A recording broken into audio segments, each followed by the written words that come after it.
ठीक है।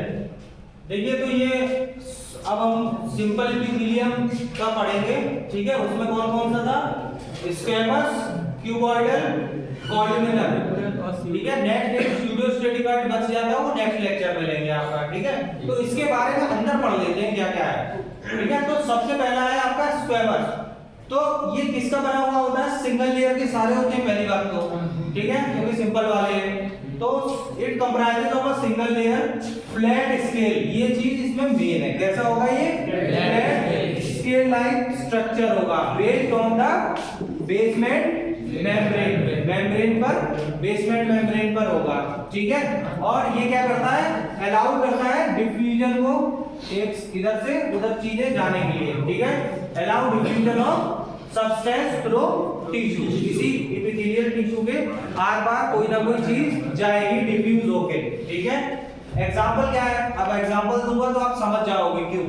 Alveoli of lungs, जो आप अंदर सांस लेते हैं उसमें ऑक्सीजन और कार्बन डाइऑक्साइड जितनी भी गैसेस आपके एनवायरनमेंट में प्रेजेंट है वो अंदर जाती हैं, और अंदर जितनी गैसेस आपको निकालनी होती है वो बाहर जाती हैं। तो ठीक है, लंग्स के आपके अंदर इस तरह से सैग लाइक स्ट्रक्चर होता है, एल्वोलाई कहते हैं उसको।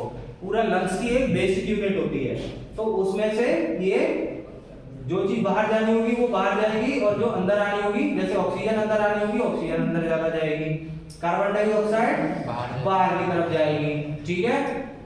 तो ये जो एल्वोलाई, इसी को कहते हैं एल्वोलाई ऑफ लंग्स। तो उसमें कौन सी एल्वोलाई ऑफ लंग्स में कैसी सेल्स होंगी आपकी? Simple squamous epithelium cells. इसीलिए यहां लिखा है allow diffusion of substance through tissue, diffuse हो रही है गैसेस, ठीक है। और लाइनिंग ऑफ ब्लड और लिम्फेटिक वेसल्स, ठीक है।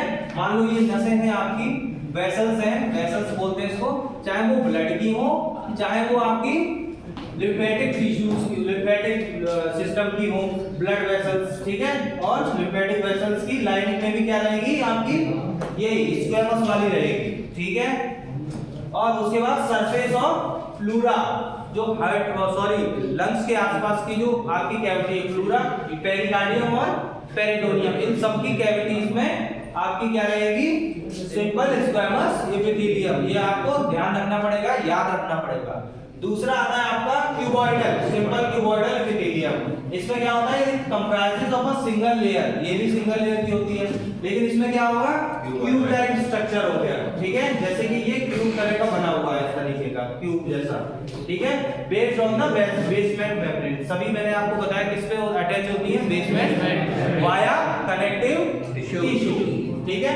तो इसका एग्जांपल क्या है? अब ये क्यूब की तरह है, थोड़ी मोटी और चौड़ी सी, तो इस ये क्या बनाएंगी? ग्लैंड्स और आपकी डक्ट्स, ठीक है। किडनी में भी आपकी ये कौन सी होती है? क्यूबॉइडल वाली होती है, ठीक है।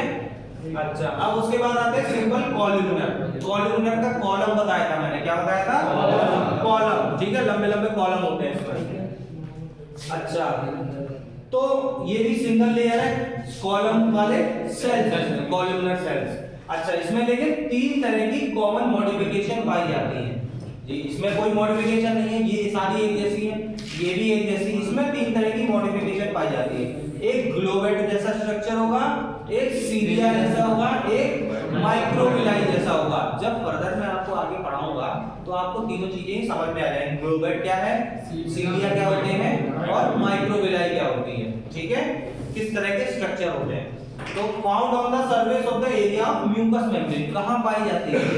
Mucus membrane. म्यूकस एक चिपचिपा पदार्थ है आपकी बॉडी में, जहां जहां भी वो चिपचिपा पदार्थ होगा, जैसे कि गले की आपकी जो क्या नाम है, ब्रोंकाई होती है, ठीक है, वहां भी ये होती है, ठीक है। तभी इसी वजह से जो खांसते हैं ना, ठीक है, तो उसी में आपके वो सीलिया होते हैं।